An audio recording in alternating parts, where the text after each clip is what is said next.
Good morning to Harold and James. Good morning, guys. Good morning. Good morning. Lovely to speak to you. It's lovely to see you both. You know, I thought I'd shake things up a little bit with these interviews, and I thought doing a grandson and grandfather combination would work nicely.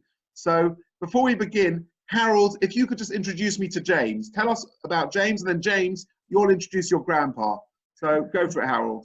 Well, first, I'd like to introduce you to my #1 grandson. All the other grandchildren are going to be listening, but okay, carry on. No, I call him #1 because he's the eldest of all my grandchildren. Okay. So he's my #1. They're all my #1. Each and every one of them is my #1. He's my eldest grandson. I'm very, very proud of him. I'm proud of all my grandchildren, obviously. So I'd like to introduce you to him. He's a wonderful businessman. He's got a very good brain. He speaks beautifully. What more can I say? I'm just very proud of him, as I am of all my grandchildren. James, is that enough? Is that enough of an intro? Way too much. Way too much. What can I tell you? So James and Harold are fantastic members of St. John's Wood Synagogue and regulars. They're there every single Shabbat. Harold comes every single week with a selection of his grandchildren and family, and it is so beautiful and special to see. James, please introduce us to your grandpa. So my grandpa, he is the most incredible grandfather that we could possibly hope to have had, and the reason we all go to shul every single week is we get to spend time with him, which is lovely. And you know, we have an amazing relationship I have with him, but equally my brother, my sister, my cousins, my uncles, we all do, and we love him a lot. And you know, he's fantastic. Amazing. I mean, for me, one of the most interesting things about doing this interview with both of you together is to give a very different perspective on what we are living through right now. So in about 20 seconds, could you both just give me an update? How's life going? What have you been up to? Start with you, James. So obviously it's changed for everyone. From a business perspective, I am working from home, like everyone's working from home, and it's been a change of scenery. It's really tough, you know. It's an unprecedented, the word has been used, situation for everyone to be in. From a professional perspective, working in retail, obviously, like every industry, has been hit hard by it. And then from a personal perspective, you know, the things that you take for granted, going home and seeing your parents. You know, I live on the same road as my grandma and grandpa, so normally I would pop in, have a cup of tea with them. And it's those things that you do so frequently and regularly that you almost take for granted, that when you can't do it anymore, it makes you realize how much you miss it. Sure. Harold, how are things for you? How's life going? Give us an update. Well, my wife and I are, well, we're doing our very best to keep our chin up. It's very difficult because we're obviously in the elderly and vulnerable group, which makes us a little bit worried about going out, so we stay in.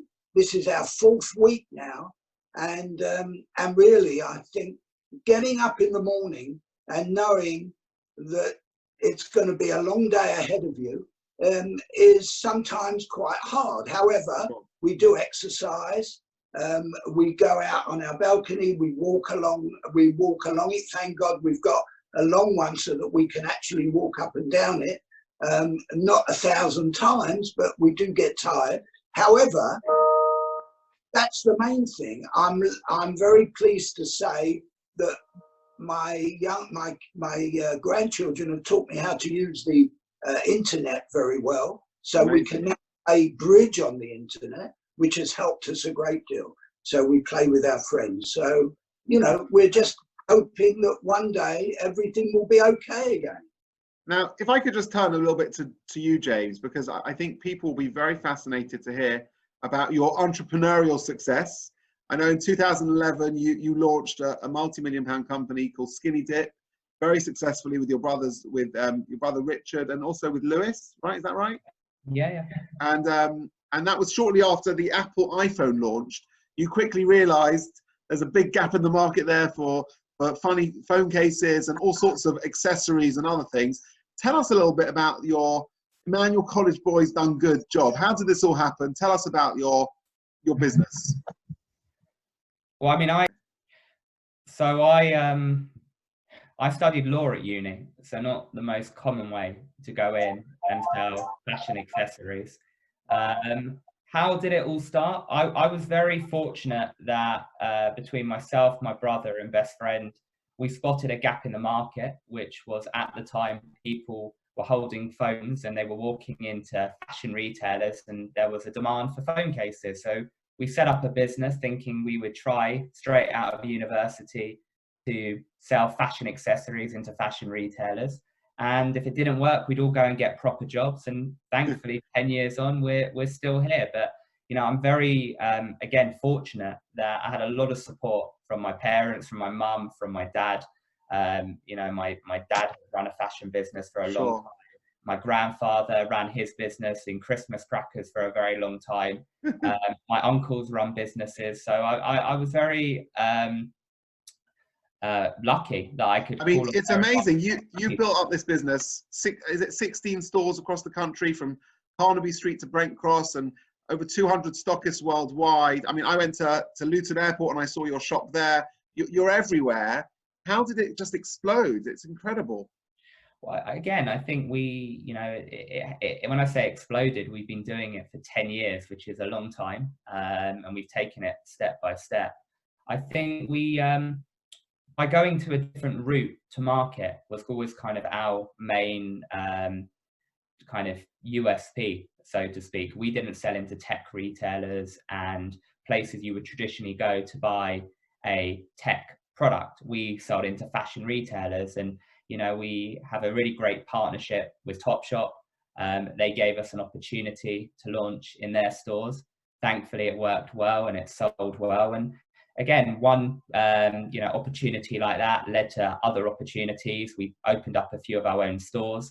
And I think the most important thing is for me, and I know for Richard and Lewis and all of us went to Emmanuel, and me and Richard are brothers, is that we really enjoy what we do. You know, I think that whatever you do, whether it's in fashion accessories, finance, law, property, if you enjoy what you do, it doesn't feel like work. And I was always very encouraged from a very young age to do something that would make me happy, something that I would go to bed on a Sunday night and not dread getting up and going to work on a Monday morning.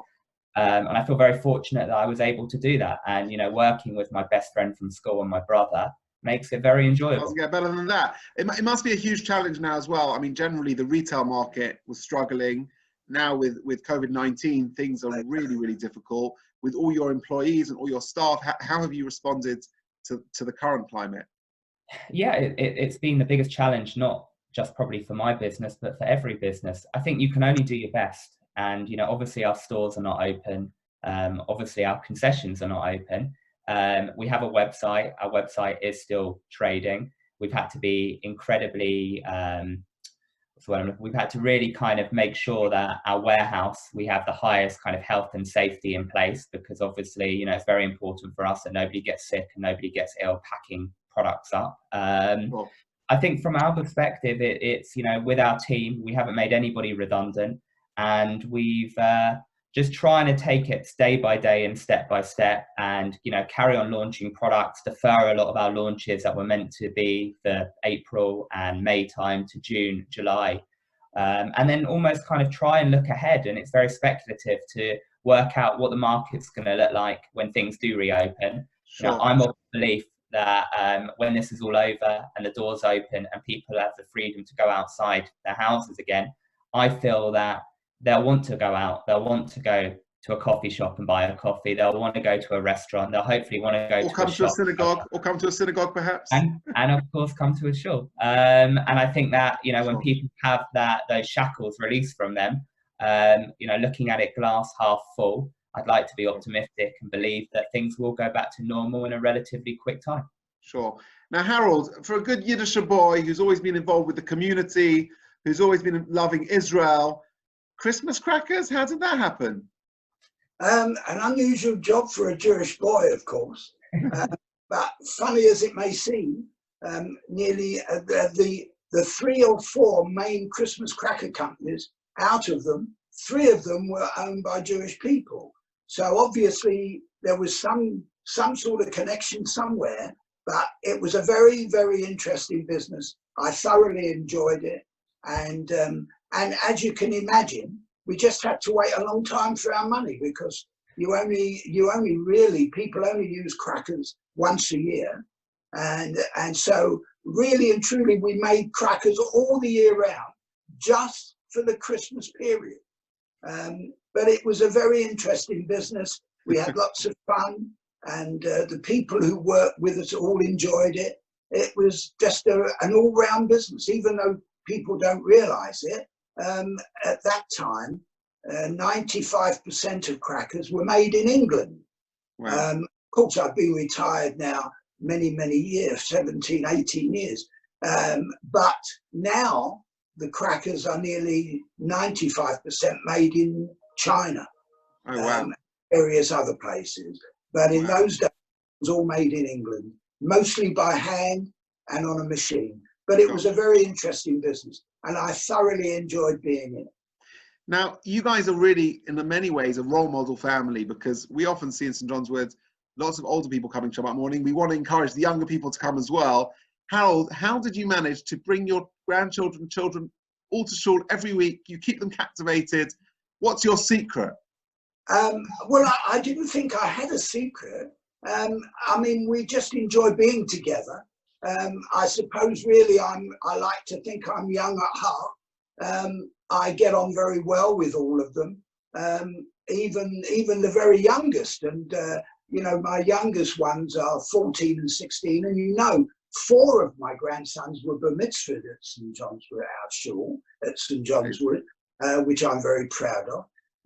The fact is that they do enjoy coming to shul with me, because we do have fun. I think I talk to all of them in as friendly as a person could be. I don't act like a very strict grandfather. We just get on very well, and we always have done from young children. We've always been very close, all of us. Amazing. So there's no secret. I don't think there's a secret to it. I know people. Do you have a favourite tune from shul, guys? A favourite tune to sing to everyone? A favourite? No, you can't get me to sing. Maybe him. Well, No James, chance. have you got a favourite? No, I was going to throw the question back at you. Oh, thanks very much. Maybe you'll do a bit of a duet our first Shabbat back. But let me ask you this question. You know, Yeah. James, it's amazing. You come every week, and you've said to me on a number of occasions, please God, your grandfather should be alive for many, many more years. You will always continue to come, because it's so much part of you and your identity. You obviously, you and your family went to Emmanuel College, had a strong Jewish background. What message would you share to other young professionals why they should perhaps try to consider coming to shul? Not all of them will have a grandpa to sit with. Yeah. For me, I never grew up going to shul every Shabbat. It wasn't something that I did. I went 3 times a year on Rosh Hashanah and Yom Kippur. And I think the more that I've gone, and I'm, you know, love spending time with my grandpa, as does my brother and my cousins and my uncles and my sister. All of us love spending time together. And, you know, having that relationship initially was the reason why I came to shul. But as time has gone on and getting to know you and everyone else in the community and how friendly, and I've been a member of St. John's Wood Shul since I think 1998. We first moved to St. John's Wood Synagogue. It's a nice way to start the weekend. I leave shul and I feel calm and I feel relaxed, and I feel like I've done something which is kind of a bit different from the rest of the week, and it kind of settles me and relaxes me. And I think even now in this time, not being able to go to shul makes me realize how much I enjoy it and how big a part of my life it is. And I think that will be, you know, one of my grandpa's legacies that he'll leave. And please God, he is able to have his 3rd bar mitzvah in shul when he's 94. And you know, hope he is around for a very, very long time to come. 96. 96.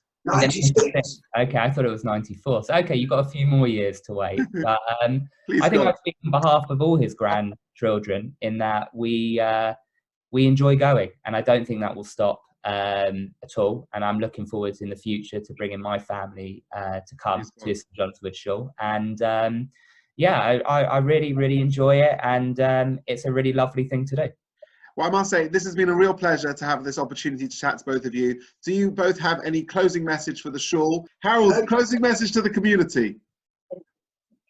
The closing message to the community is that we're looking forward to the end of this terrible, terrible virus that we're all going through.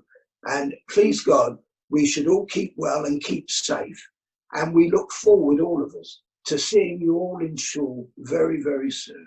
I just hope that it ends as quickly as possible. Please, God. Amen. And James, closing message from you.